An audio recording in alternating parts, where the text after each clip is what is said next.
जय बाबे की सारी संगत को जो जो बाबे के चरणों में इस दास के साथ जुड़कर इस वक्त बाबे के चरणों में वृत्ति जोड़ रही है अपनी,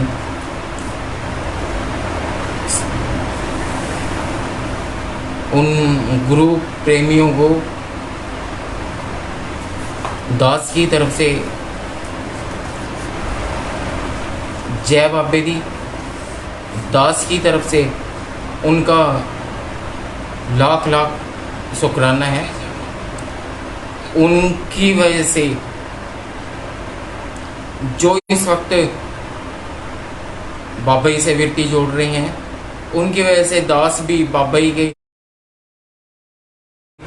चरणों से जुड़ा हुआ है। इस वक्त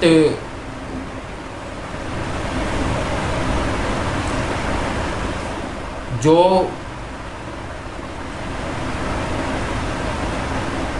भक्ति करने का, भक्ति मतलब अपनी बात परमात्मा से कहने का वक्त, इस वक्त जो आनंद है, सब सोवत हैं, हम जागत हैं। ये सब सो रहे हैं और हम जागकर उस परमात्मा से जुड़ रहे हैं।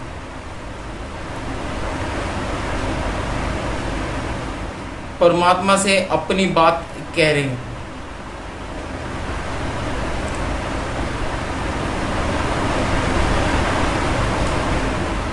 मौका मिलता है, मौके के अंदर कहते हैं किसी को मौका मिला उसका फ़ायदा उठाना चाहिए।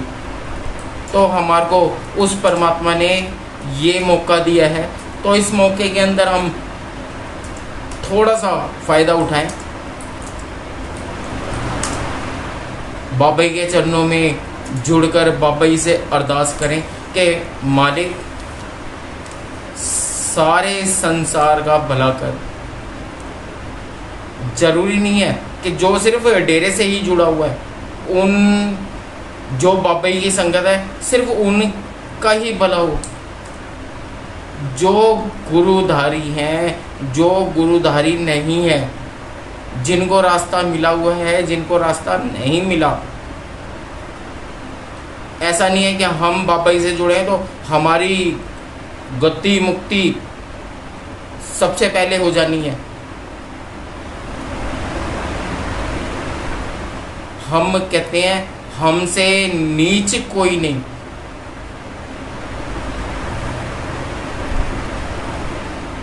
हमसे नीच कोई नहीं है।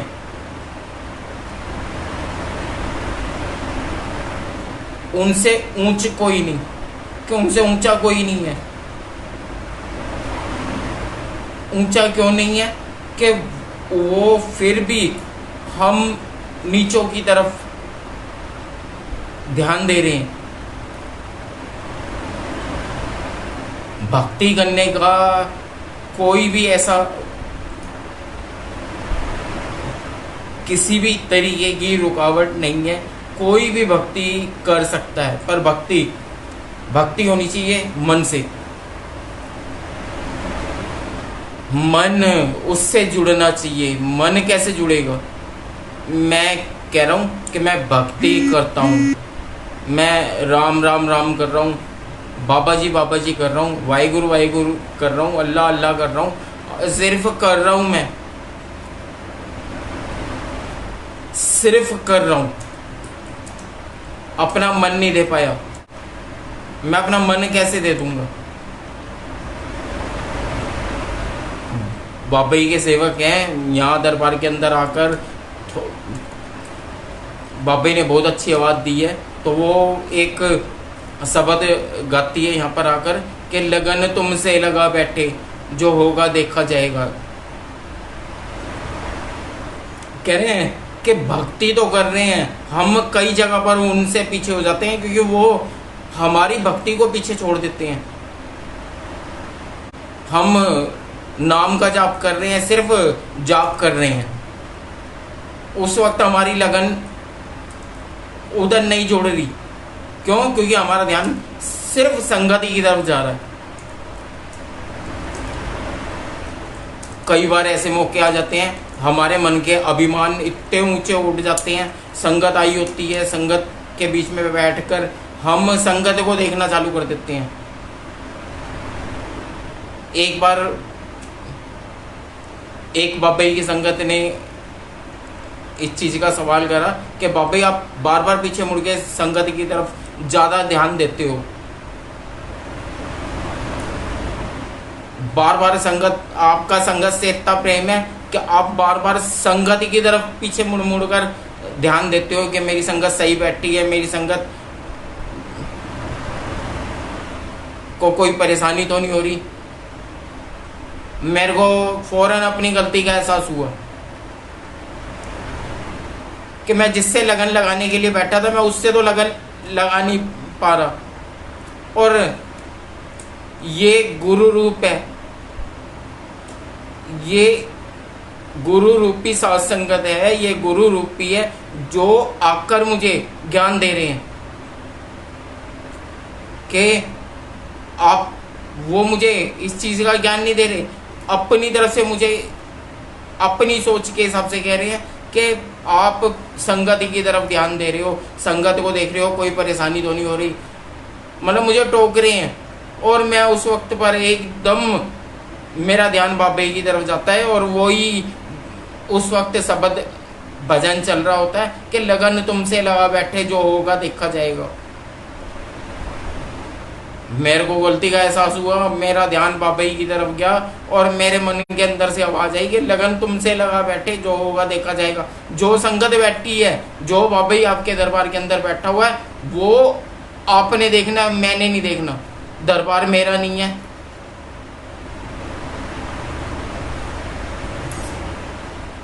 आपका दरबार है, आपकी संगत है।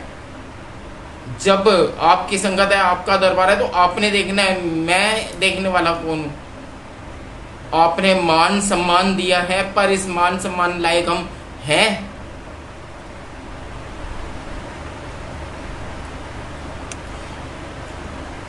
कह रहे हो ऊपर से मंदिरों की सेवा कर रहे हैं, ऊपर से डेरों की सेवा कर रहे हैं, ऊपर से गुरुद्वारे की सेवा कर रहे हैं, मन के अंदर हमारे अहंकार बोलता है, और मैंने सेवा करी है, मैंने झाड़ू लगाई है, मैंने बर्तन साफ करे, मैंने दान करा है। अगर वो प्रभु परमात्मा हमारे को हाथ ना देता तो हम सेवा कर ही नहीं सकते थे, धन ना देता तो हम दान ही नहीं कर सकते थे। फिर भी हम कह रहे हैं हमारी गति हो। गति किस तरीके से होगी, मुक्ति किस तरीके से होगी? उस परमात्मा, किसी महापुरुष ने कहा कि परमात्मा का अर्थ क्या है?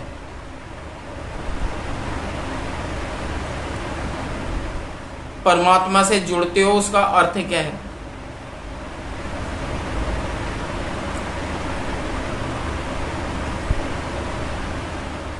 परमात्मा जो प्रभु है वो परम है। परम के साथ हम अपनी आत्मा का मिलन कर रहे हैं तो वो परमात्मा है। हम उसकी तरफ आकर्षित तो हो रहे हैं। कहते हैं हमेशा और आदमी औरत की तरफ आकर्षित होता है, औरत आदमी की तरफ आकर्षित होती है। तो हमारा कसम है वो, हम अपने कसम की तरफ आकर्षित हो रहे हैं, अपने आप ही खींच रहे हैं। खींचने की जरूरत ही नहीं पड़ रही है, अपने आप ही खींचते चले जा रहे हैं। पर बीच में जाके हम रुक गए। रुके किस लिए? क्योंकि हमारे कर्मों ने हमारे को रोक दिया। संसार के अंदर सबसे प्यारी वस्तु जो परमात्मा ने बनाई वो इंसान बनाया, और हम इस धरती पर आए। धरती पर हमने ही इंसान को सताना चालू कर दिया। ऊंच नीच का भेद हमने ही डाल दिया। ये कौन है? ये छोटी जात है, ये ऊंची जात है। उस परमात्मा ने तो कहीं छोटी जात या ऊंची जात बनाई नहीं। उसने धरती पर जब भेजा है, जब बच्चा माँ के गर्भ से बाहर निकलता है, उस वक्त उसकी कोई जात नहीं होती।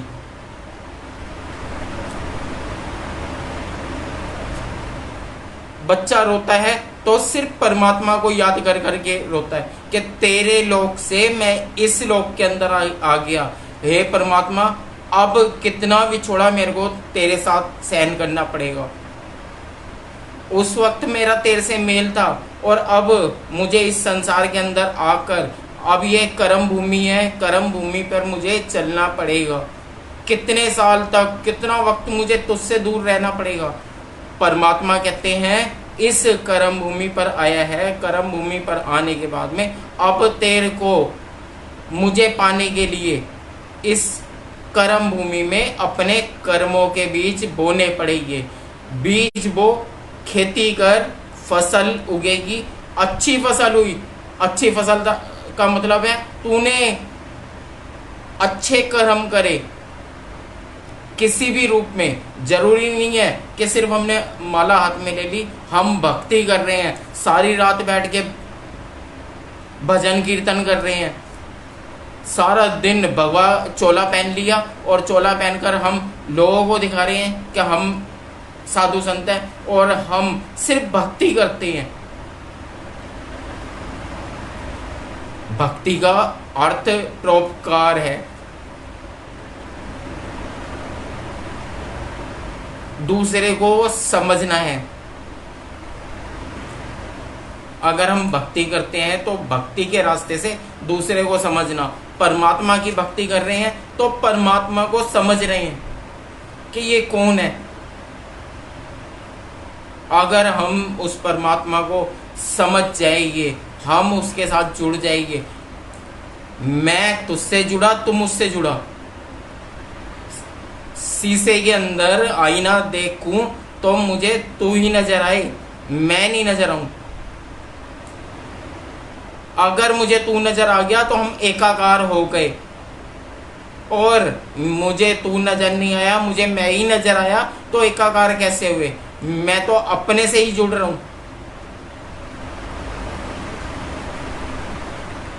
और जब मैं अपने से ही जुड़ रहा हूं तो मैं तेरे पास पहुंच ही नहीं पा रहा, तेरे से मेरी लगन नहीं जुड़ पा रही, तेरे से मेरी प्रीत नहीं जुड़ पा रही। तेरे को मैं अपना कहूं कैसे?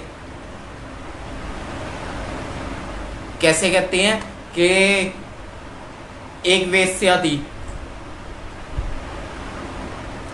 रोज शाम को उसके घर पर नाचना गाना शुरू हो जाता था। वेश्या 16 श्रृंगार करती थी और रोज शाम को नाचना चालू हो जाती थी। उसके घर पे बहुत लोग आते थे और पैसा लुटाते थे, बड़ा आनंद लेते थे कि वो नाच रही है, नाच का आनंद ले रहे हैं। और उसके घर के सामने ही एक ब्राह्मण रहता था, उसने मंदिर बना रखा था। शाम को 7 बजे उस वेश्या के नाचने का वक्त होता था, लोग आकर वहां पर आनंद उठाते थे। और उसके सामने 7 बजे ही ब्राह्मण के घर में पूजा पाठ चालू हो जाती थी। ब्राह्मण आरती करना चालू करता था, भजन कीर्तन करना चालू करता था।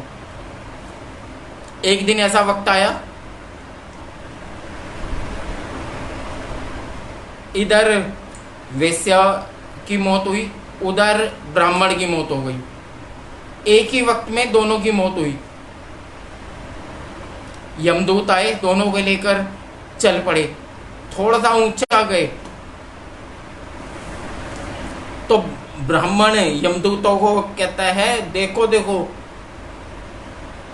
मेरे घर के बाहर कितनी भीड़ लगी हुई है, देखो वेश्या पड़ी हुई है जिसको कोई रोने वाला भी नहीं है।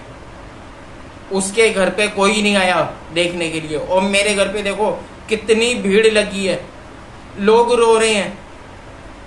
थोड़ा और यमदूतों के साथ ऊंचाई पर जाता है तो देखता है कि वेश्या फूलों के रास्ते पे चल रही है और उसका जो रास्ता है वो कांटों का, ब्राह्मण का रास्ता कांटों का रास्ता है। यमदूत उसे कांटों के रास्ते पे ले जा रहे हैं। ब्राह्मण कहता है भाइयों तुम रास्ता भूल गए, वो वेश्या इन कांटों पे चलनी चाहिए और मेरे को फूलों के रास्ते पे जाना है, तुमने रास्ता भटका दिया, उसको इधर लाओ मुझे उधर लाओ। मैंने तो सारी उम्र अच्छे कर्म करे हैं, रोज मैं भजन कीर्तन करता था, पूजा पाठ करता था, आरती करता था, लोगों को ज्ञान बांटता था, और वो वेश्या लोगों को बहकाती थी, नाचती थी, गाती थी, लोगों का घर बर्बाद करती थी।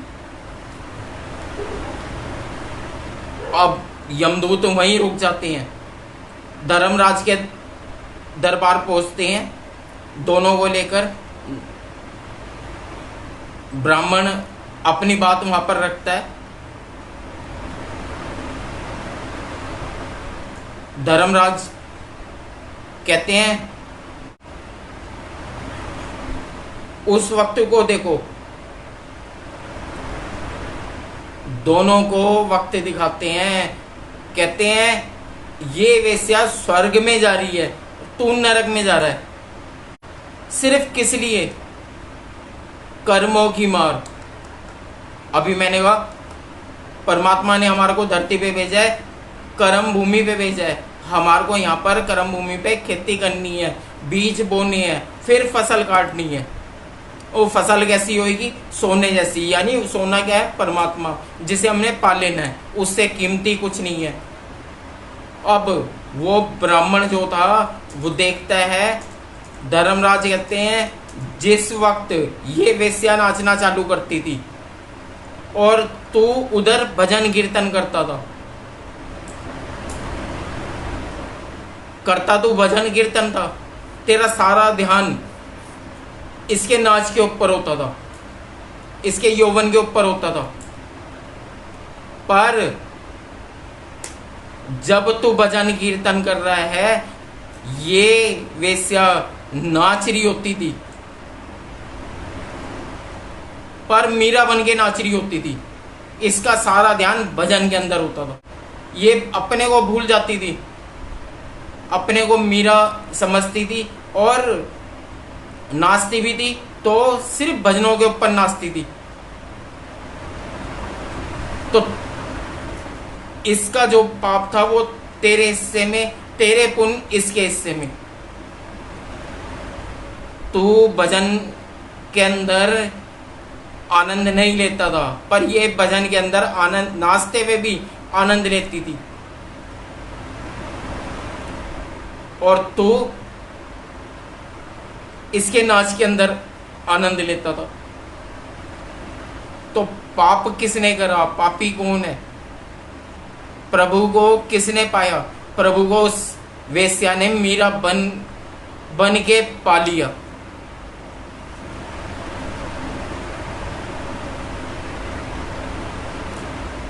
सभी भाइयों से, सभी साथ संगत से, सब गुरु प्यारों से सिर्फ एक ही विनती है कि मन से परमात्मा को पाएं, मन से परमात्मा को,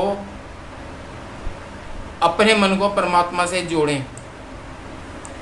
किसी के कहने से वो कर रहा है, एक ने ज्ञान दिया, तू इस तरीके से बैठ और बैठकर परमात्मा का नाम ले।